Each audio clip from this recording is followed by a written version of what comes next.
बोला कि कुत्ता दो प्रकार के होता है, एक होता है पालतू और दूसरा होता है फालतू।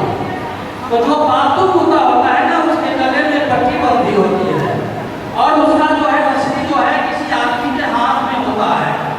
वह उसकी मर्जी से वह जीता है, उसकी मर्जी से खाता है, उसकी मर्जी से चलता है, उसकी मर्जी से घर में रहता है।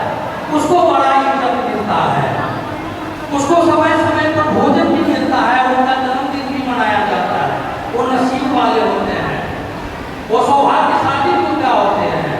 एक फालतू होता है जो गली कुची में आपको दिखाई देंगे, लोग जहाँ भी जाते हैं पत्थर मारकर उसे धरा देते हैं। यही हम मनुष्यों के साथ भी है।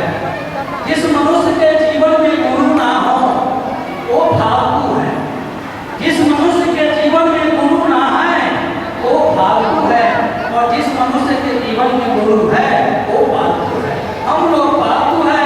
हम लोग के गले में जो पट्टी बंधी हुई है वो सब शक्तिमान के हाथों में है।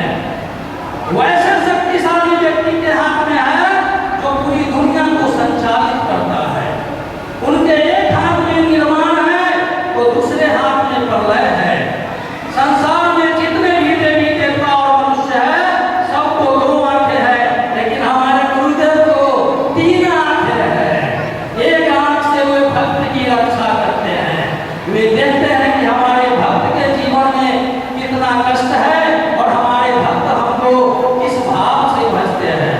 तो इसलिए हम लोग का सर्वशक्तिमान है, उनकी डोर में हम लोग बंधे हुए हैं और उन्हीं की गाइडलाइन में हम लोग चल रहे हैं। दुनिया का सर्वशक्तिमान हम लोग का गुरुदेव है, इस बात पर हमें गर्व होना चाहिए।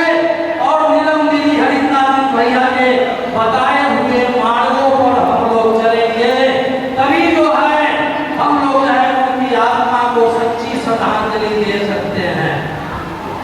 गुरुदेव तो शिक्षा देते ही हैं। गुरुदेव जब दो शिष्यों की शिक्षा दिए, गुरुदेव जब दो शिष्यों की शिक्षा दिए, सुनिएगा बड़ी ज्ञान की बात। तो शिक्षा देने के बाद ये परीक्षा लिए। परीक्षा में क्या लिए कि 1 किलो मूंग लिए और 1 किलो मूंग और लिए 2 किलो मूंग लिए। दोनों शिष्यों को 1-1 किलो मूंग दे दिए और कहे कि जाइए हम आपकी परीक्षा लेते हैं, आप घर चले जाइए, 1 साल बाद आइएगा तो यह मूंग हमारा जो है वापस कर दीजिएगा। अब दोनों शिष्य मूंग लेकर चले गए। अब एक शिष्य सोचते हैं कि इस मूंग की क्या करे। वो सोचता है कि बोले हैं कि 1 साल बाद लौटाना है, इसको डिब्बा में बंद करके रख देते हैं, 1 साल बाद लौटा देंगे। दूसरा शिष्य सोचते हैं कि भाई इस मूंग को क्या करे। ऐसा करते हैं कि साल भर कहाँ लगे, वो सड़ जाएगा, कहीं भी रखेंगे उसमें धूल लग जाएगा। ऐसा करते हैं मेरे बाड़ी घाट में थोड़ा सा खेत है, उसको जोत के उसमें जो है हम छींट देते हैं। और जब 1 साल पूरा हुआ तो दोनों शिष्य जो है मूंग लेकर पहुंचे अपने गुरुदेव के पास। तो एक शिष्य जो है डब्बा थमा दिया और देखता है डब्बा खोल के तो वह मूंग जो है उसमें सड़ा हुआ था, पाउडर बन गया हुआ था। कहा कि ये आपने क्या किया।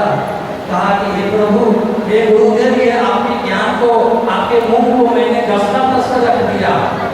कहा कि आपने क्या किया। कहा कि आपने तो 1 किलो दिया, मैंने 1 बोरी मूंग आपको दिया, तो ये कैसे किया। तो मैं सोचा कि रखा रखा ये सड़ जाएगा, इसको खेत में छींट दिया, 1 किलो से मैंने 50 किलो बनाकर ला दिया। तो हमारे गुरुदेव